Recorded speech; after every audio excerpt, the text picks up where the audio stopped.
Hi, welcome to Cozy Potato Games. My name is Dylan, and welcome back to Class Cuisine. Where we take a class, I offer advice on playing, role playing, flavoring, and all around fleshing out your character concept, class by class. Today we tackle a tricky one for me, the Druid. Druids are already a very flavorful class, and they are the de facto nature class. Druids serve the forces of nature. It can be a personified deity or being, or something like the spirit of the earth itself. Think Mother Nature. You can simply be devoted to protecting the balance of nature. Take a shot every time I say nature. You can serve a different deity that may or may not have a traditional connection to nature. There are plenty of options in the basic Forgotten Realms lore, or, of course, a custom god from your own setting. You can lean into the real world early European druids, sprigs of mistletoe and oak twigs and the whole shebang. I'm not going to bother Googling, but I'm pretty sure the shillelagh spell comes directly from this culture. I'm also hoping I said shillelagh right. And understanding that there's a certain demographic attracted to these games who are very opposed to religious themes in any form. Speaking to you, you're not restricted to that. The origin of your powers can be whatever you want it to be, regardless of any real world inspiration or the way they're written. Your druid can be fully committed to nature, living among the plants and beasts as one of them. Or you can be fully civilized, using your command of nature to benefit civilized humanity. I say humanity, but I mean all intelligent, playable races. Sapient peoples, humanoids. I just say humanity, you know what I mean. Playing something like a shaman, serving as a connection between humanity and the spirits of the land. As the forces of nature are central to the idea of this class, I strongly recommend you consider your character's relationship with it.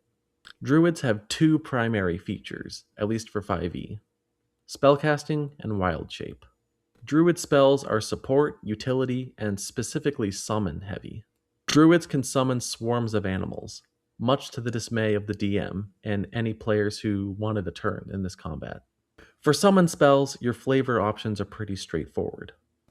Your summons can be actual animals from the surrounding area, magically drug or teleported to you, or the spirits of animals cast around you.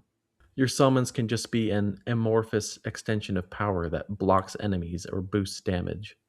Mechanically the same, but visually much different. The animals themselves can also vary. Animals from the specific region you're in: desert, forest, rainforest.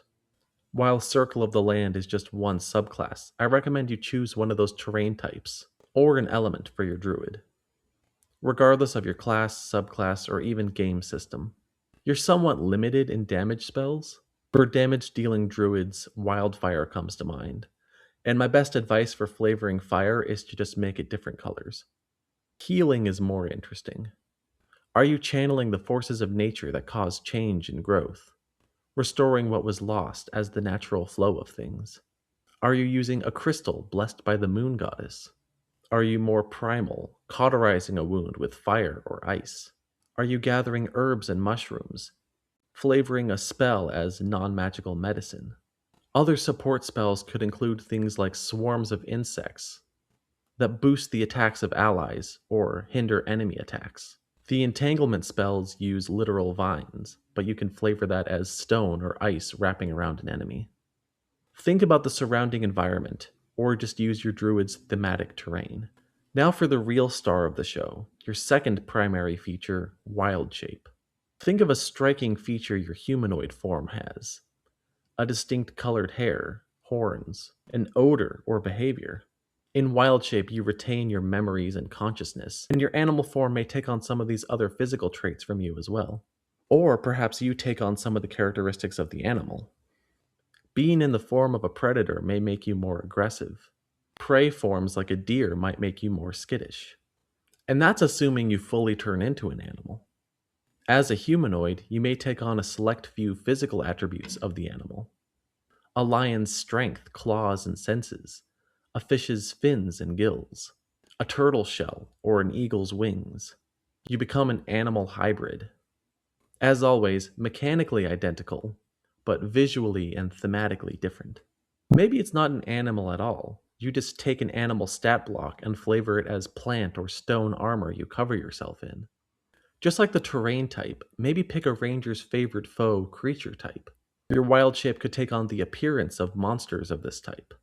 Whether or not it's the actual monster's stat block would need to be given with the DM's permission. I don't think I'd personally allow it. Challenge rating is enough of a clown show as is. But imagine a druid of the undead who turns into skeleton animals, or a witch who turns into devils, a draconic magician that turns into dragons. It can be a spiritual transformation, channeling the spirit of an animal. Perhaps you were reincarnated from an animal, and that's a form you return to.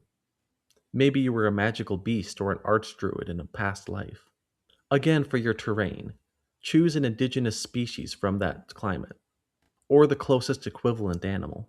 I think learning a wild shape is an involved process. You can't become a bear until you've spent time with them. Learned their behavior, truly become one with the beast. This also provides an in-game reason for level logging things like swim and fly speeds.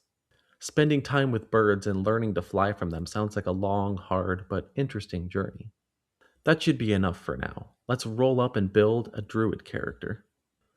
I rolled Sea Elf and Entertainer for the ancestry and background. An interesting combo. Let's see what we can do. Meridim Quimer is a man of the sea. He grew up hearing the tall tales of traveling sailors. He collected some of these stories in a book and became an entertaining storyteller himself. But this didn't happen overnight. He spent long nights on the beach practicing his performances. He found himself speaking to the fish, crabs, and birds, pretending they could offer feedback and thanking them for it.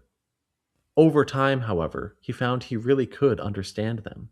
He developed a strong connection to the land around him and to the sea in a way he can't explain. He spent his days in the town putting on a performance, and his night on the beach communing with the sea.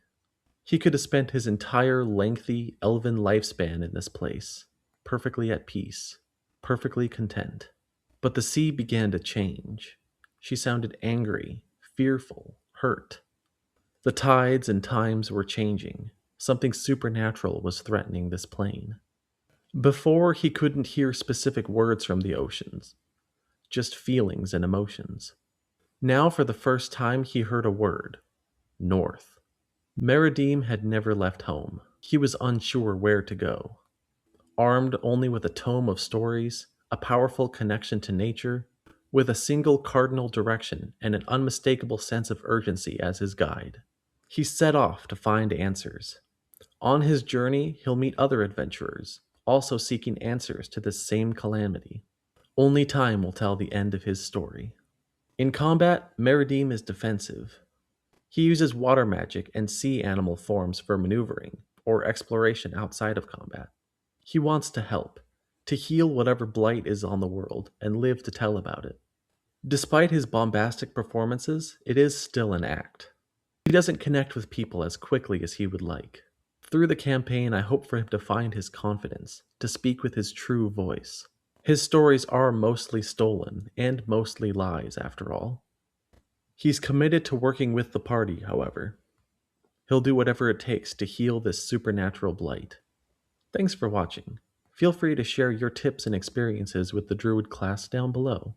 Like the video if you liked it, and subscribe for more. We'll see you next time.